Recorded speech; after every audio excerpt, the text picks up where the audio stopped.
Hi hello ಎಲ್ರಿಗೂ ನಮಸ್ಕಾರ.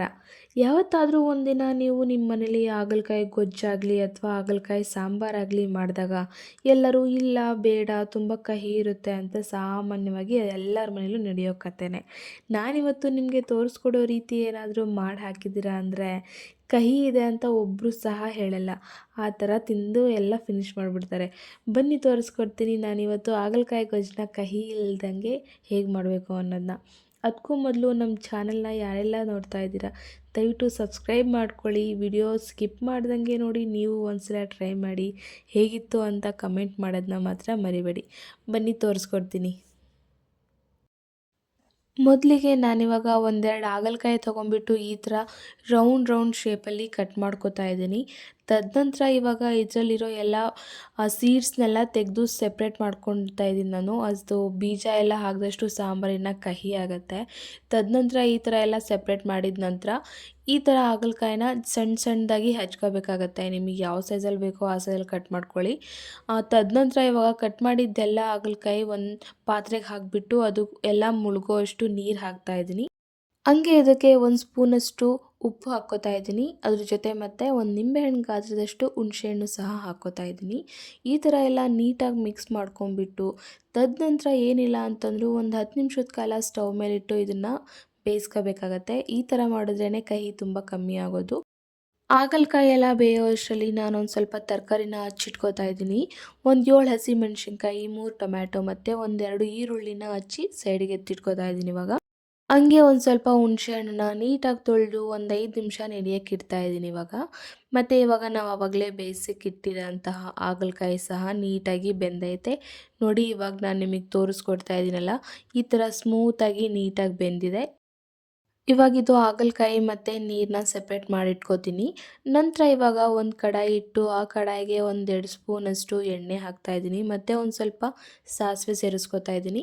ಅದಕ್ಕೆ ಸಣ್ಣದಾಗಿ ಹಚ್ಚಿಟ್ಕೊಂಡಿರೋ ಅಂತಹ ಒಂದು ಈರುಳ್ಳಿ ಮತ್ತೊಂದು 6-7 ಹಸಿಮೆಣಸಿನ್ಕಾಯಿ ಮತ್ತು ಆವಾಗಲೇ ಜಜ್ಜಿಟ್ಕೊಂಡಿರೋ ಅಂಥ ಬೆಳ್ಳುಳ್ಳಿ ಮತ್ತು ಒಂದೇ ಒಂದು ಪೀಸು ಶುಂಠಿ ಹಾಕಿಬಿಟ್ಟು ನೀಟಾಗಿ ಬಾಡಿಸ್ಕೊತಾ ಇದ್ದೀನಿ. ಇವಾಗ ಅದನ್ನ ಹಸಿ ವಾಸನೆ ಎಲ್ಲ ಹೋಗಿ ಅದು ಗೋಲ್ಡನ್ ಕಲರ್ಗೆ ಬರೋ ತನಕ ನೀಟಾಗಿ ಬಾಡಿಸ್ಕೋಬೇಕು ಇವಾಗ ಅದನ್ನ. ಇವಾಗ ನಾವು ಆವಾಗಲೇ ಬೇಯಿಸಿಟ್ಕೊಂಡಿರೋ ಅಂಥ ಹಾಗಲಕಾಯಿನ ಇದಕ್ಕೆ ಸೇರಿಸ್ತಾ ಇದ್ದೀನಿ. ಇದ್ರ ಜೊತೆ ಮತ್ತೆ ಒಂದು ಟೊಮ್ಯಾಟೊನ ಸಣ್ಣದಾಗಿ ನೀಟಾಗಿ ಹಚ್ಚಿ ಇಟ್ಕೊಂಡಿದ್ದೆ, ಅದನ್ನು ಸಹ ಸೇರಿಸ್ತಾ ಇದ್ದೀನಿ ಅದಕ್ಕೆ.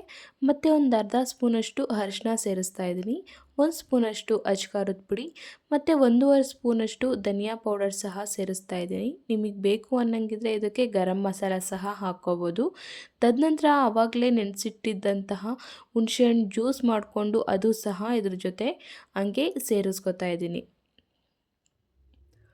ಮತ್ತು ಇವಾಗ ಇದಕ್ಕೆ ರುಚಿಗೆ ತಕ್ಕಷ್ಟು ಒಂಚೂರು ಉಪ್ಪು ಹಾಕ್ಕೋತಾ ಇದ್ದೀನಿ. ಬೇಯಿಸೋಕೆ ಆವಾಗಲೇ ಇಟ್ಕೊಂಡಿದ್ನಲ್ಲ, ಇವಾಗ ಸ್ವಲ್ಪ ಹಾಕ್ಕೊಂಡ್ರೆ ಸಾಕು.